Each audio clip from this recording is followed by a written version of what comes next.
Yo, listen up, this loser named Daryl.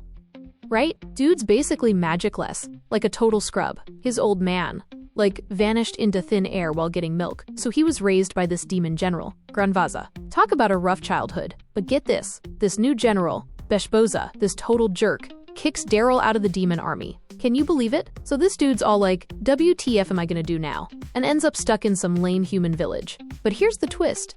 He saves some random chick. And bam! His hidden S-rank powers unlock. Now he's the strongest human alive. So the story starts with this 34-year-old washed-up soldier, Daryl. He's been a loyal dog to the Demon King for ages, ever since he was found abandoned. Granvaza, this badass demon general, basically adopted him. But even after all that, Daryl's stuck at the bottom of the food chain, because he's, like, magicless. You know how it is? Demons and humans are always at war. It's like, demons have magic, and humans are just there. So naturally, Daryl's a laughingstock among the other generals. Then Granvaza retires, and his son, Beshboza, takes over. This new guy, he's a total power-hungry jerk. On his first day, he's all like, "Get lost, Daryl," and kicks him out of the palace. So Daryl's all alone, wandering around the woods, starving and sleep-deprived. He's basically at rock bottom. But hey, maybe this is a chance for a fresh start, right? One morning, bam, he stumbles upon this chick being chased by some freaky monkey monster. Soldier instinct kicks in, and he's all like, gotta protect the damsel in distress. But here's the problem. No magic, just pure muscle. And this dude's starving, so he's all weak and wobbly. He tries to charge the monster, but bam, he faceplants. The monster punches him so hard he goes flying. Then Daryl spots this dagger in the chick's bag. Now, demon soldiers and human weapons? That's a big no-no. But desperate times call for desperate measures. He grabs the dagger and stabs the monster, totally copying some human hero he saw in a play once. The chick, she's all amazed. "You saved my life," she squeals. Daryl tries to slip away, but she grabs his cloak and won't let go. "You gotta come back to my village," she demands. "I'll cook you a feast." Free food? Daryl's in. They reach this village, Lux Village, and the chick introduces herself as Malika. He meets her parents, and her dad is the mayor. Daryl's all like, uh-oh, demons and humans don't exactly get along. He makes up some lame excuse about getting fired from his job and needing a place to stay. Malika and her parents are super grateful, so they insist he stays with them. Daryl's thinking, this could be interesting. Daryl's all like, I'm screwed. Nowhere to go, nobody cares. So he accepts their offer. The next day, he's drinking coffee with Malika's dad, Anvil, this super serious guy who runs the Adventurers Guild. Anvil suggests Daryl become an adventurer. Basically, you do quests for the villagers, anything from collecting flowers to slaying monsters. Anvil thinks Daryl's built for it, which is kinda awkward. The guild registration form? It's a pain. Only humans can do this special ritual thing. If Daryl tries, he'll blow his cover as a human. He tries to make excuses, but Malika's all like, "Here, let me help you." And she pokes his finger and puts his blood on the form. And get this, the ritual works. Daryl's mind is blown. Turns out, he was human all along. Granvaza just raised him in that demon world. Talk about an identity crisis. The next day, Anvil gives him a crash course on being an adventurer. First up, aura. Every human has this special energy, and you can use it to power up your weapons. There are 4 types: slash, sting, protect, and hit. Anvil hands him a sword. "Let's see if you're a slasher," he says. He gives him this huge tree stump and says, "If you can even cut halfway through, you're good." Dude, seriously, despite never even holding a sword before, Daryl, like, totally infused his aura into it and swish, the stump was gone. Malika and her old man were like, whoa, dude. Next, he aimed at an apple with a bow and arrow, testing his sting ability. Pow, the apple exploded into a million pieces, creating a mini dust storm. Like, no way. Then, he had to smash a boulder with a hammer. Crunch, the boulder crumbled into dust. Epic. Finally, the real test. Anvil, this huge dude, attacked him with a giant hammer. Daryl, with just a tiny wooden shield, totally blocked it. Anvil went flying. OMG. Turns out, Daryl has this super rare aura that's amazing at everything. Inval, like, freaked out and told him to join the Central Guild, this totally elite adventurer group. But then Daryl saw Malika all teary-eyed and was like, nah, I'm staying here. Inval introduced him to the village, and everyone was like, welcome, bro. Except this one green-haired dude, Gashida. He was like, old man? You call yourself an adventurer? I'm a bronze rank. I've been exploring these woods since I was a kid. Yoshida asked him, so, what's your rank, dude? E rank? Seriously? Gashida scoffed, flexing his non-existent muscles. I'm a D-rank adventurer. Don't even think about stepping on my toes, rookie. Envel, looking super awkward, apologized for Gashida's attitude and gave Dariel his first quest: collect a ton of herbs. Apparently, Gashida was too lazy to do it, but Dariel was all, "No problem." Anvil warned him, "Be careful, there's this creepy monster lurking in the woods." Gashida had been trying to hunt it for ages, but he always came back empty-handed. When Anvil showed Dariel the picture,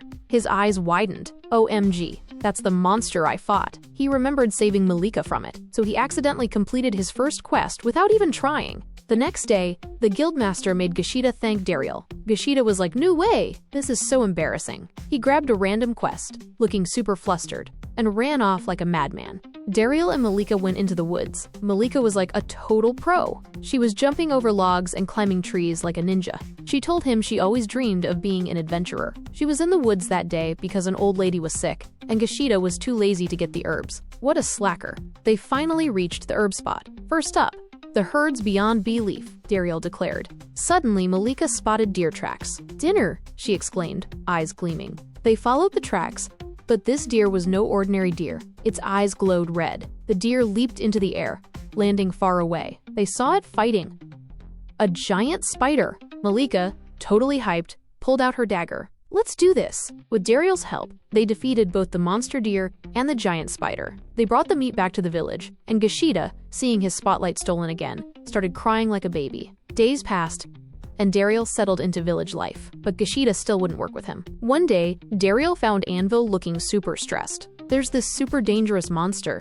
Anvil explained, "called the Blaze Death Scythe. Only C rankers and above can hunt it, but we don't have any in our village. The neighboring guild is handling it, but Yoshida saw the quest and ran off. He might try to hunt it alone, which could cause a huge conflict between the guild." "I'll go get him," Dariel declared. Malika quickly packed some of her special healing herbs. Dariel reached the monster's location. Whoa! A massive trail marked the monster's path. Where were the other adventurers? Then, he saw Gashida screaming and running towards him, the Blaze Death Scythe hot on his heels. Dariel braced himself. The monster ignored him and kept chasing Gashida. Gashida fired an arrow, but it bounced off the monster's scales like nothing. Dariel attacked, but his sword barely scratched it. The monster whipped its tail. Dariel tried to block it, but his sword snapped. In a flash of inspiration, he used a sharp piece of his broken sword, combining his sting and hit abilities. He launched it into the monster's mouth. Boom! The monster exploded. Dariel used Malika's herbs to heal Gashida's bite wound and stop the bleeding. The next day, Gashida visited Dariel. "Big bro," he exclaimed. "You saved my life. I want to work under you when I recover." Meanwhile, in the Demon King's palace, one of the 4 generals limped in, defeated. "That hero party. They were incredibly strong," he groaned. "It's all that new assistant's fault," she shrieked. "He didn't scout the enemy properly. He didn't even report that new spearman." Lashboza, the demon general, was furious. "Fired!"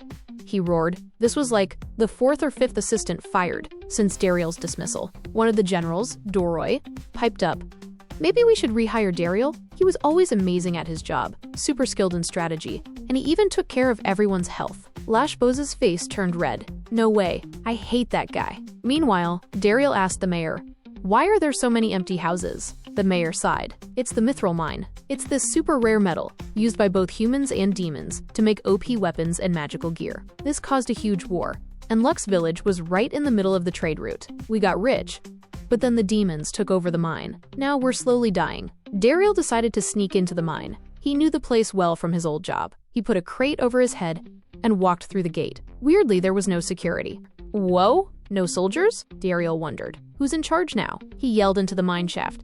"Is anyone there?" A bunch of small, weird-looking creatures with glowing faces emerged. "Knockers!" they squealed, recognizing him. "You're back. You're the best boss ever." They hugged him and lined up for head pats. "You were the best." They started complaining about the new management. "They want 4 times the mithril. No respect. They even took away our security guards to save money." Suddenly, a group of demon soldiers marched in. "Where's the mithril?"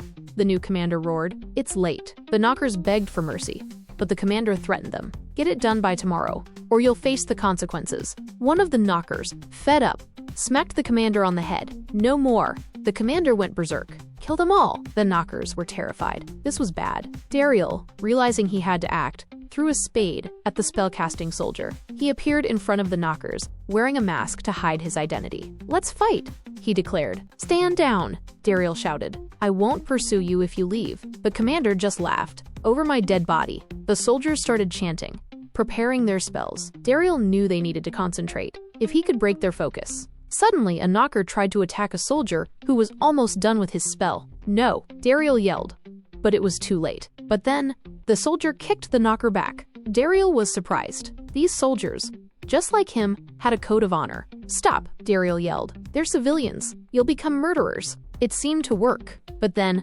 the commander attacked Daryl. "Kill them," he screamed, "or I'll burn you all to ashes." The soldiers started chanting again. Daryl knew the duration of each element's spell. He moved like a whirlwind, taking down the soldiers one by one, starting with the shortest spell. The commander, panicking, tried to cast a spell on Daryl, but Daryl blocked it with his sword and tackled him to the ground. "Spare me," the commander begged. "I'm just a civilian. I got along well with Lord Beshpaza at a party, and he gave me this job.